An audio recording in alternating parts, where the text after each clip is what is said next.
proche, nous prions. Proche est ta parole, Seigneur notre Dieu. Proche est ta grâce. Viens au-devant de nous avec ta puissance et ta miséricorde. Ne permets pas que nous soyons sourds à ta parole, mais ouvre notre cœur à Jésus-Christ, ton Fils, lui qui viendra nous chercher et nous sauver aujourd'hui et tous les jours, jusque dans l'éternité.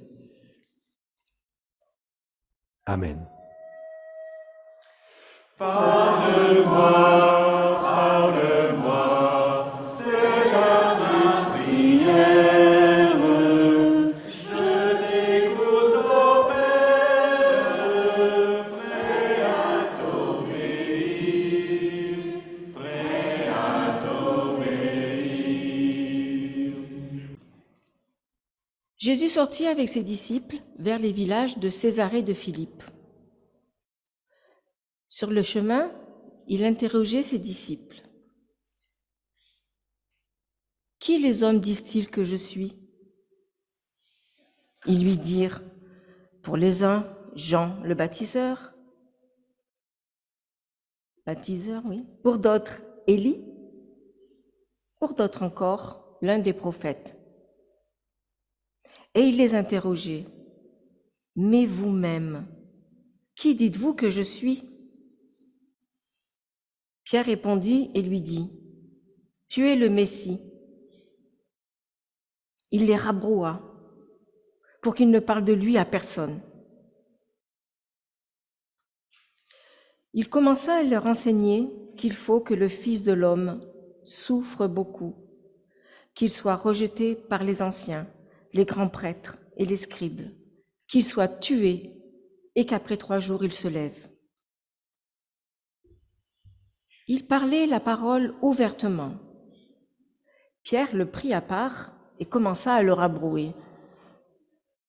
Mais lui se retourna et voyant ses disciples, rabroua Pierre et dit « Va-t'en derrière moi, Satan, car tu ne penses pas les choses de Dieu, mais celles des humains. »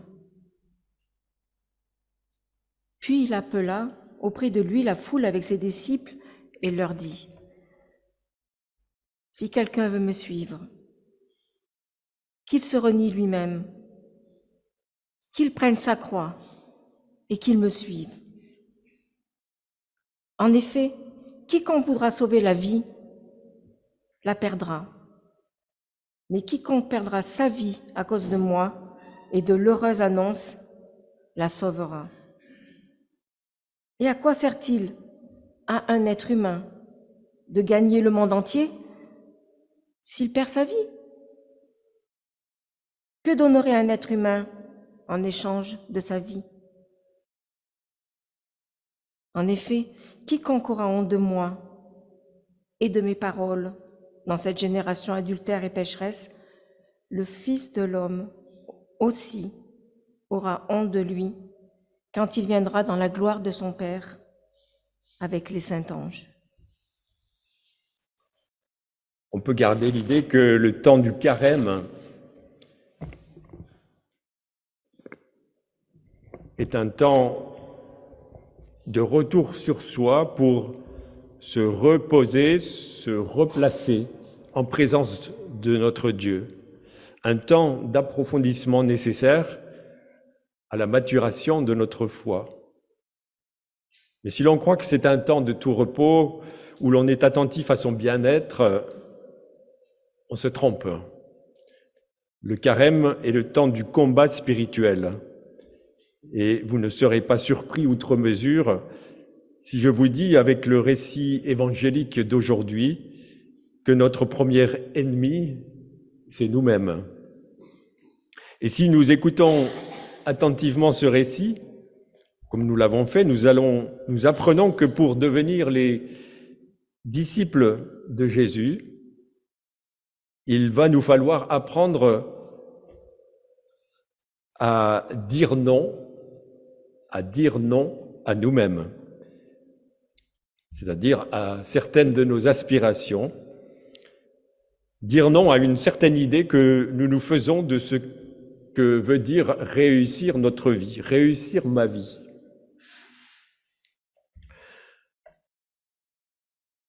Avant d'en arriver à ce passage qui était la lecture proposée pour aujourd'hui, dans Pain quotidien, ce passage où Pierre et Jésus manquent d'en venir aux mains, l'un rabrouant l'autre, puis se faisant rabrouer par lui devant les disciples médusés.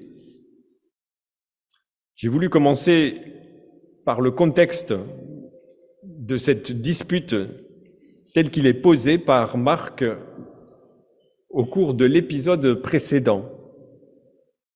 Alors, je reprends le début. Si les disciples font route avec Jésus de Bethsaïda vers les villages de Césarée de Philippe, aux confins de la Galilée. Alors qu'ils sont en chemin, voilà que Jésus interroge les disciples pour savoir ce que les gens disent de lui. Ce n'est pas que Jésus serait préoccupé de son identité, comme cela nous arrive parfois, particulièrement à un âge qui est celui du passage de l'enfance à l'âge adulte. C'est tout à fait normal d'ailleurs. Mais ce qui intéresse Jésus, c'est d'entendre ce que les gens disent qu'il est. Aux trois réponses que relaient les disciples, on voit que les gens n'ont pas une idée bien arrêtée de l'identité de Jésus. Ils le comparent à des personnages connus qui appartiennent d'ailleurs plus au passé qu'à l'avenir. Jean-Baptiste, une seconde, Élie, ou l'un des prophètes, un peu plus vague, sans pouvoir exprimer ce qui différencie éventuellement Jésus de ces références communes. Puis Jésus pose la même question à ses disciples sous la forme d'une interpellation. « Et vous-même, qui dites-vous que je suis ?» Pierre, qui a l'habitude de parler au nom de ses camarades, prend la parole et répond à Jésus: « Tu es le Christ » ou le Messie, Christos en grec. Et là, on s'attendrait à ce qu'ils reçoivent les félicitations ou les encouragements de la part de Jésus. Pourquoi ? Parce que nous sommes conditionnés par la même scène racontée dans l'évangile de Matthieu. Mais je voudrais quand même dire que l'évangile de Matthieu a été écrit après celui de Marc. Donc, Matthieu a écrit après Marc, en prenant parfois des distances par rapport à son modèle. Or, il n'y a rien du tout. Jésus ne manifeste ni bravo, ni critique. C'est comme si Jésus avait fait un sondage pour savoir où en étaient ses disciples par rapport à ce que disent les habitants de la Galilée dans la compréhension qu'ils ont de qui il est, lui, Jésus. Jésus rabroue donc les disciples juste après cette confession de foi admirable, non, de Pierre: « Tu es le Christ », leur enjoignant de ne parler de lui à personne. Seule explication que je trouve cohérente, c'est que Jésus ne les croit pas capables de bien parler de lui aux gens qu'ils vont croiser sur leur route. Même après cette première confession de foi explicite de Pierre, faite au nom des disciples, Jésus fait taire ses disciples, il leur impose le silence en ce qui le concerne lui. Interdiction de parler de lui. Ça renvoie à d'autres passages où où Jésus interdit, par exemple, aux démons de parler de lui, de dire qu'il est le Christ, etc. Donc, c'est pas un passage tout à fait isolé non plus. Voilà, donc c'est ici que commence, là où j'en suis arrivé à l'instant, que commence le texte proposé pour aujourd'hui. Et ça commence ainsi: il commença à leur enseigner qu'il fallait que le Fils de l'homme et non pas le Messie, souffre beaucoup, soit rejeté par les anciens, les grands prêtres et les scribes, qu'il soit tué et qu'après 3 jours, il se lève. C'est traduit de manière littérale, hein. C'est un des verbes qu'on traduit parfois par ressusciter. Remarquons immédiatement 2 choses. La première, c'est que Jésus fait taire les disciples, vient de faire taire les disciples en leur interdisant de parler de lui à quiconque, et c'est lui-même qui prend la parole et qui se met à parler de lui, mais en utilisant une figure qui est celle du Fils de l'homme, qui n'est pas celle du Messie. On peut en déduire que Jésus ne valide pas ce titre de Messie, en tout cas tant qu'il n'aura pas été nettoyé d'un certain nombre de significations qui lui sont associées, et que Jésus n'est pas prêt du tout à endosser. Jésus parle de lui à la 3e personne comme le Fils de l'homme. Cette expression est tout aussi biblique que Messie, mais elle est beaucoup moins univoque et donc beaucoup plus apte à être le support de cet enseignement que Jésus veut donner à présent aux disciples sur lui-même et sur la mission qu'il a reçue de Dieu. Il faut que le Fils de l'homme souffre beaucoup, qu'il soit rejeté, etc., qu'il soit tué et qu'il se lève 3 jours après. Et après avoir dit ça, Marc ajoute une notation importante. Jésus leur parle de cela, il leur tient ce langage ouvertement. On peut traduire aussi avec assurance. C'est pour souligner le fait que c'est sa décision. Il fait taire les disciples et c'est sa décision qu'il met en œuvre de commencer à leur donner cet enseignement que je viens d'évoquer. Maintenant, c'est Jésus qui décide, les disciples doivent obtempérer, ils doivent entendre cela. Hein. Si vous voulez être mes disciples, si vous voulez me suivre, eh bien voilà ce que je vous demande, ce que je demande de vous, ce que j'exige de vous d'une certaine manière à partir de maintenant. Et en disant « il faut que » le Fils de l'homme, Jésus montre qu'il se soumet lui-même à une nécessité dont il n'est pas la source, dont ça vient de plus haut que lui. Et cette nécessité s'impose à lui. C'est très important. On est donc à un tournant capital dans la progression de l'Évangile qui se définit, et là, je cite le chapitre 1er, verset 1, qui se définit comme l'heureuse annonce, la bonne nouvelle de Jésus-Christ, Fils de Dieu. Eh bien, on voit qu'on n'arrive pas directement à cette confession de foi, Jésus-Christ, Fils de Dieu. Il faut une progression, comme la guérison de l'aveugle de Bethsaïda, qui est un petit peu avant notre texte, au même chapitre 8, se fait en 2 étapes. Donc on est à un tournant de l'Évangile, on entame une nouvelle étape du parcours des disciples qu'on peut qualifier de parcours initiatique. On s'aperçoit ici que la composition de l'Évangile de Marc obéit à un schéma très précis et que c'est vraiment un récit initiatique qui concerne les disciples, mais qui indirectement aussi concerne le lecteur que nous sommes. La confession de foi en Jésus-Christ, doit s'appuyer non pas sur l'intelligence humaine, celle de Pierre par exemple, mais sur une révélation qui vient de Dieu.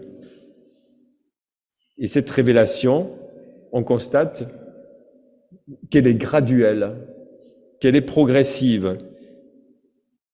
Il faut bien qu'elle se fasse son chemin en nous. Elle ne le peut pas si nous tenons comme Pierre aux représentations que nous nous faisons de nous-mêmes et de en quoi consiste pour nous de sauver notre vie. Et je ne parle pas des représentations que Pierre a probablement de ce mot « Messie » qu'il a utilisé. La dispute entre Jésus et Pierre, dans cette progression de l'Évangile, joue un rôle fondamental. Elle a un rôle pédagogique. Pierre, donc, attire Jésus à lui et se met à le rabrouer. Et c'est la deuxième fois que l'on rencontre ce verbe dans notre passage. Et que fait Jésus alors? Il se dégage de l'emprise de Pierre en se retournant. Il a alors dans son champ de vision tous les disciples et c'est lui qui se met à rabrouer Pierre à son tour. C'est la troisième fois qu'on a le verbe rabrouer. Il utilise des mots très forts, va-t'en, derrière moi et Satan. Donc c'est cinglant. Pourquoi ça? Tout simplement parce que Pierre fait de la résistance par rapport à ce que je viens de dire auparavant. Il n'a pas du tout envie d'aller dans la direction que Jésus a indiquée, ce qui consiste à le suivre, lui, Jésus, jusqu'à la croix. Mais là, Jésus est extrêmement ferme, il ne plie pas et il veut garder le leadership parce que Pierre se comporte un peu comme s'il était l'égal de Jésus. Il ne faut pas inverser les rôles. Et ce message-là, l'évangéliste Marc tient à ce qu'il soit reçu 5 sur 5, et on voit que Pierre ne le recevra finalement qu'une fois arrivé au terme de l'évangile, avec l'épisode du reniement de Pierre, c'est au deuxième chant du coq qu'il comprendra et qu'il cessera de faire cette résistance. Bien entendu, ça ne concerne pas que Pierre, mais ça s'adresse également à nous. Et la phrase la plus importante peut-être à retenir, c'est celle-ci: tu ne penses pas les choses de Dieu, c'est une traduction très littérale, mais les choses des hommes. Nous arrivons maintenant à la dernière partie du texte où le récit introduit une modification. Jésus appelle près de lui la foule avec ses disciples et il poursuit alors son enseignement, cet enseignement nouveau qu'il a commencé à adresser à ses disciples. Mais il le poursuit en élargissant le public, en quelque sorte, et en s'adressant cette fois non plus aux seuls disciples, mais à quiconque veut le suivre. Dans l'évangile de Marc, ces changements de focale sont extrêmement fréquents, et il faut y être attentif. Donc Jésus s'adresse à partir de là à un auditoire plus large que les disciples, mais qui inclut les disciples.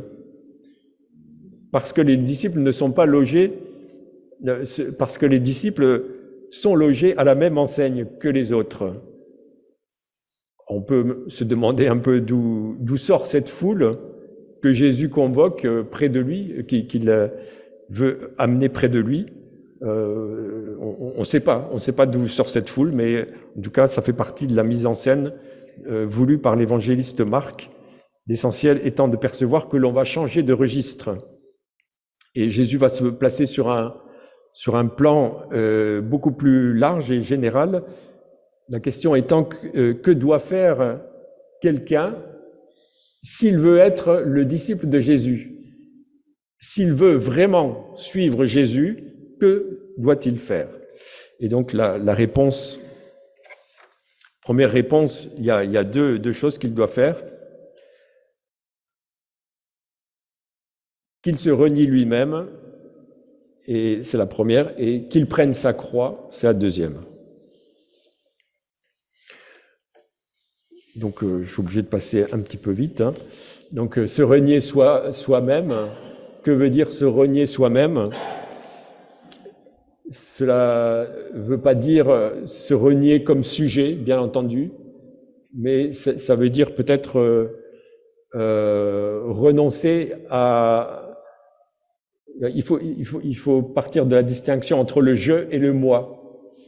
Voilà, le je ne doit pas se laisser barrer la route ou se laisser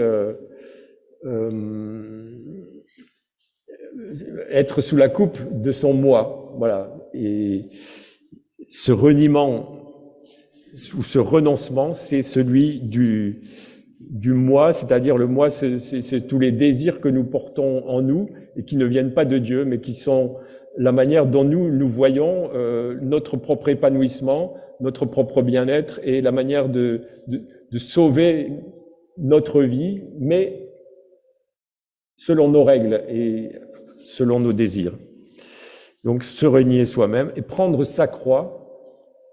Alors, il faut être attentif au fait qu'il n'a pas encore été question, nulle part, de la crucifixion de Jésus. Et donc, l'expression est à prendre dans un sens figuratif, figuré, symbolique, et le texte insiste bien, c'est chacun doit prendre sa croix. Donc, c'est une croix individuelle, personnelle. Ce n'est pas la croix de quelqu'un d'autre, et surtout pas la croix de Jésus. Et que cela signifie peut-être, ça peut signifier, prendre sa croix, c'est un geste volontaire, un acte volontaire qui veut dire j'accepte de me soumettre à cette nécessité, il faut que le Fils de l'homme souffre beaucoup, etc. Et pour celui qui suit Jésus, eh bien, ça a des conséquences aussi, c'est qu'il faut qu'il prenne sa croix, c'est-à-dire qu'il y a un certain nombre de choses qu'il ne va pas choisir, mais qu'il va devoir subir, comme Jésus, d'une certaine manière. Donc prendre sa croix dans ce sens-là, symbolique. Et puis, on arrive au verset 35, quiconque voudra sauver sa vie la perdra, mais quiconque perdra sa vie à cause de moi et à cause de moi et de la bonne nouvelle, de l'heureuse annonce, eh bien, il la sauvera. Donc, ce qui est important, là, c'est à cause de moi et de la bonne nouvelle. Et c'est sans doute la clé spirituelle de tout ce passage. Jésus demande aux disciples ou à l'apprenti disciple de se soumettre à cette structure, on va parler d'une structure à 3 et non pas d'une structure à 2. Ce n'est pas, je vous ai dit tout à l'heure, il y a le je et le moi. Donc je n'est pas tout seul avec moi pour gérer ma vie. Donc ma vie, eh bien, elle n'est pas simplement un enjeu entre je et moi, mais elle est un enjeu à 3. Et le troisième, c'est Jésus, il est représenté par Jésus, et Jésus ajoute à cause de moi et la bonne nouvelle. Parce que Jésus, en fait, se soumet lui-même à cette nécessité qui vient de plus haut que lui, dont j'ai parlé tout à l'heure, et c'est le fait pour lui d'accepter de perdre sa vie, de ne pas vouloir la sauver de lui-même ou par lui-même, c'est ça qui va l'amener à la crucifixion.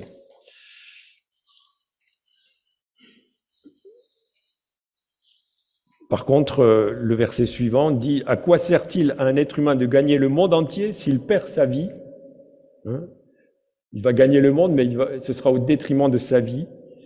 Et que peut donner un être humain en échange de sa vie? Et bien ça, c'est la structure, non pas à 3, mais à 2, et qui est une impasse qui finalement aboutit, quoi qu'on fasse, à perdre sa vie.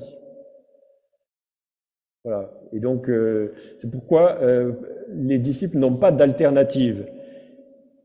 S'ils veulent rester dans une structure à 2 termes, où il n'y a pas de tiers, où il n'y a pas Jésus et la bonne nouvelle, eh ben, il n'y a pas Dieu non plus, et donc il n'y a pas de salut. Et c'est cela, perdre sa vie.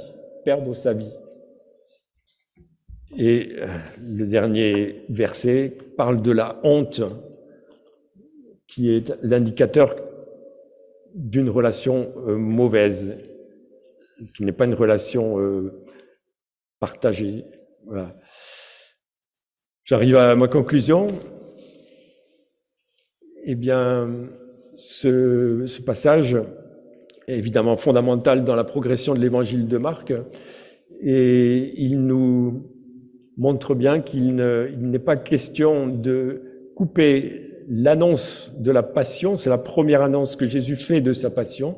Eh bien, on ne peut pas, et ce serait une grosse erreur, de la couper de celle de la résurrection, qui en fait partie, qui est l'élément peut-être le plus important. Car pourquoi faudrait-il que les disciples suivent Jésus jusqu'à la croix, c'est-à-dire jusqu'à la crucifixion de Jésus, jusqu'à sa mort, si ce n'est parce que sans la croix du Christ, il n'y a pas non plus de résurrection du Christ. En fait, on est très proche de la théologie de la croix de Paul. Je suis venu vers vous en prêchant quoi? En prêchant Jésus-Christ crucifié. On retrouve exactement cette même théologie de la croix chez Marc. Pour autant, le christianisme n'est pas une religion morbide. Il est important d'écarter les mauvaises interprétations qui pourraient s'appuyer sur ce passage que nous avons commenté aujourd'hui. Il y a des fausses interprétations du christianisme qui ont consisté à croire qu'il fallait se sacrifier, qu'il fallait sacrifier sa vie pour les autres, par amour pour les autres, et qu'il fallait se mortifier, etc. Donc ce sont des mauvaises compréhensions. Et il n'y a de renoncement ou de reniement que par rapport à ce qui concerne notre moi, mais pas notre je, c'est-à-dire notre personne. Nous sommes des sujets personnels, et ça ne doit jamais être sacrifié à rien du tout. Et ce renoncement, il est nécessaire pour qu'il puisse y avoir au bout du parcours une résurrection ou une surrection, puisque on peut enlever c'est plutôt l'idée d'une surrection. Il n'y a pas de resurrection. Ça, c'est pas dans le terme grec qui est dans le texte. Si Jésus est notre sauveur, ce n'est pas pour rien, c'est parce que lui-même s'est inscrit dès le départ en tant qu'être humain, en tant que fils de l'homme, fils d'homme, fils d'Adam, dans cette structure à 3 où il y a la présence d'un tiers qui est, bien entendu, Dieu lui-même. Et ça, c'est la vérité de notre christianisme. Donc nous pouvons nous interroger sur notre compréhension du christianisme, et le temps du carême est tout à fait approprié pour cela. Quelle est ma compréhension du christianisme? Le christianisme est plus, selon ce texte, à comprendre comme spiritualité que comme religion. Donald Trump, Vladimir Poutine s'appuient sur la religion. Mais la vérité religieuse, par exemple celle qui consiste à confesser que Jésus est Messie et Fils de Dieu, cette vérité religieuse doit être déconstruite pour pouvoir devenir une confession de foi vivante, c'est-à-dire une vérité de foi qui fait vivre. Et c'est à cela que nous appelle l'Évangile. En dernier, je voudrais quand même dire un mot par rapport à l'actualité de ces deux guerres, la guerre en Ukraine et la guerre en Israël, notamment à Gaza. Je pense ce qui me paraît vraiment essentiel et qui devrait être partagé par tous, c'est de refuser, que nous refusions de justifier la guerre par la religion. Après avoir dit ça, je pense qu'on peut s'engager contre ces deux guerres de plusieurs façons. Il n'y a pas une seule façon de le faire qui serait dictée directement par notre religion. C'est une question d'engagement spirituel. Et chaque chrétien, chaque disciple est invité à trouver son propre chemin d'obéissance. Amen.